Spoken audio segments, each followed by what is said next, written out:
Hello বন্ধুরা, পুতুল কিচেনে আপনাদের সবাইকে স্বাগত। অনেক দিন পর আবার রান্না নিয়ে চলে এলাম। আজ ছিল শনিবার, তাই বানিয়েছিলাম চিচিঙ্গে পোড়া, আর সেইটাই আপনাদের সাথে শেয়ার করলাম।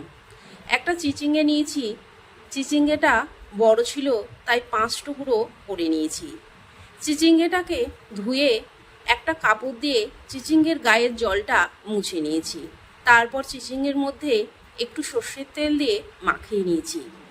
তেল মাখালে পোড়ানোর পর খোসাগুলো ভালোভাবে উঠে যাবে। এবার গ্যাসের মধ্যে এই রকম একটা স্ট্যান্ড বসিয়ে দেব, চিচিঙ্গাগুলো দিয়ে দেব।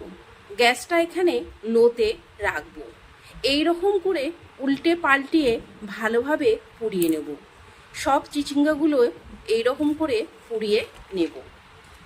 চিচিঙ্গের পোড়াটা হয়ে গেলে একটু ঠান্ডা করে নেব। তারপর খোসাগুলো ছাড়িয়ে পরিষ্কার করে নেব। দেখুন বন্ধুরা, খোসাগুলো ভালো করে পরিষ্কার করে নিয়েছি। এবার শিলের মধ্যে চিচিঙ্গেটা বেটে নেব। এর মধ্যে কালো সর্ষে আর কাঁচা লঙ্কা দিয়ে বেটে নেব। আপনারা যেমন ঝাল খাবেন তেমন লঙ্কা দিতে পারেন। চিচিঙ্গে পোড়াটা বাটা হয়ে গেলে একটা পাত্রে তুলে নেব।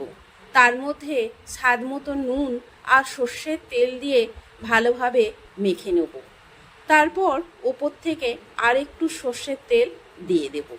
এই চিচিঙ্গে পোড়াটা খেতে অসাধারণ লাগে।